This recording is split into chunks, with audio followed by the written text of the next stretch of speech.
Hey there! Today I wanted to take a little bit of time to talk about an important theoretical concept. Perhaps you've heard it mentioned somewhere, a friend, a teacher, whispered on a street corner. It's the circle of fifths. And this is a great way of keeping track of diatonic key signatures. What the heck's a key signature? It's kind of like a family. I just broke a string and I didn't even play it. Did you see that? Oh my God, cut! Well, that was weird. Anyway, as I was saying, a key signature is kind of like a family. There's 7 tones. They all belong together. They sound good together. They play well with each other. The musical definition is a scale. So if we look at the top position on the circle of fifths, you'll see no sharps, no flats. So if we play the notes C, D, E, F, G, A, B together, that's a key signature. So let's get into this circle of fifths. Let's dig around a little bit. I'll show you how it's constructed and how you can start using it. So here we have the circle of fifths. It represents all of the 12 possible keys in music. As we travel to the right side of the circle, we'll be adding a sharp to each key progressively. As we travel to the left side, we'll be adding flats. Now I should also mention that every major key shares something called the relative minor. A good example of this is looking at a piano keyboard. All of the white keys, no sharps, no flats, is going to work for progressions in C major as well as progressions in A minor. Traveling around the circle, the order of sharps and flats never varies. Starting with the sharp side, we have F, C, G, D, A, E, B. Easy way to remember that is fat cats get drunk and eat bugs. Moving on to the flat side, we have B, E, A, D, G, C, F. You could think of that as the word bead and good clean fun. So I can understand if this appears like an overwhelming amount of information, but remember it's really just telling you what notes are available to you in a given key. Another little gem hidden inside this circle of fifths shows you what chords are available to you in a given key. So we'll take G for example. If you look to the left side, you will see the note C, which is the 4 chord in G major. If we look to the right, we'll see the 5 chord D. Flip into the inside of the circle, just below G, you're going to see E minor, which is the 6th chord. To the left of that, you'll see the 2 chord. And finally, to the right, we have B minor, the 3 chord. So the only chord that's left off the circle is the 7th chord. It's easy to find though if we look at our key signature and just count backwards a half step. So in this case we're in G, we'll count backwards that half step and land on F sharp. The 7th chord is always diminished in a major key.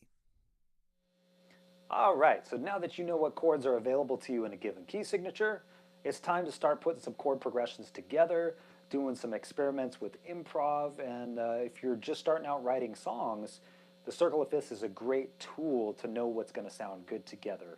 In other words, these diatonic progressions within a key, are going to be a little easier on the ears than non-diatonic progressions. And there's a reason why this stuff has dominated popular music for quite some time now. You've heard it from Beethoven, to the Beatles, to Bob Marley, to the Beastie Boys, to probably something on the radio at this moment right now.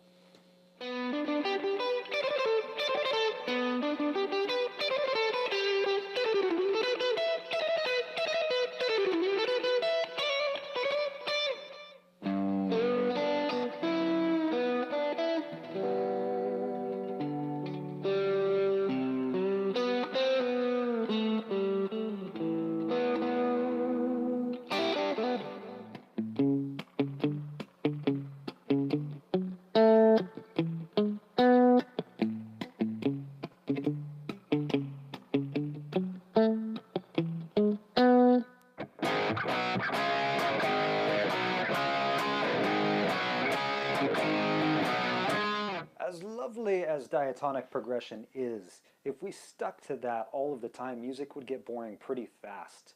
So when you want to achieve something a little bit more dramatic, or even just something with a little bit more spice to it, we can do something called modulation. So modulation is when we move from key to key, or we could even borrow chords from different keys. So the circle of fifths can really help find the result you're after. So if we look at the circle, let's say we have a progression in G.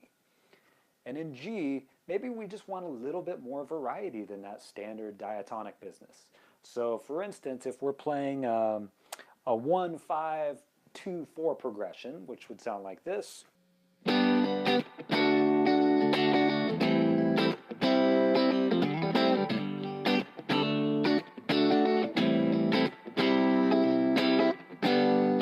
We could swap out that 5 chord for a minor chord.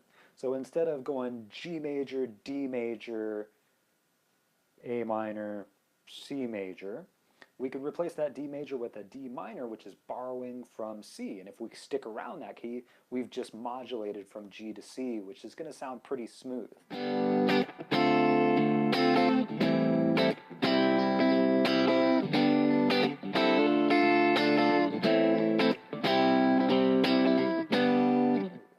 Now looking again at the circle, the farther we get away from our starting key signature, the more dramatic the change is going to be. So I'll play you an example of what that would sound like.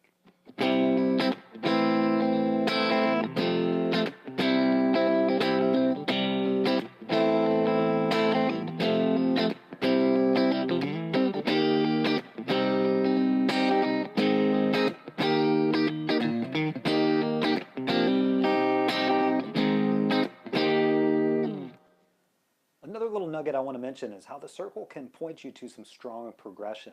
So strong progression is defined as chord progressions that move up a fourth interval or down a fifth. You've heard Bach do this a ton. You've heard it in jazz compositions like Autumn Leaves. So looking at the circle, if we started on C minor, we go up a fourth, down a fifth. We continue this progression, up a fourth, down a fifth.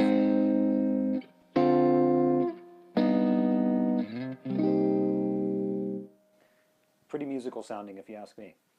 So, a lot to digest. Is this the best thing ever to happen to your playing? Maybe, maybe not. If you're the type of player that just likes to get up and running quickly without getting super heady about things, you'd probably be better off just learning a scale and moving the root around until you get your desired effect. Now, if you want to have a deeper understanding of music, I highly recommend you give this stuff a chance and really be patient with it, allow it to sink in, really marinate in this stuff. And I guarantee good things will come from it. So if you have questions, let me know in the comments below. You can also send me a direct message. I want to help with this stuff. Let me know if it works for you. If you have a good result, I'd love to hear from you. If it's just not working, if you don't get it, let me know. Anyway, I'm loving making these videos for you all. I hope you're getting something good out of it.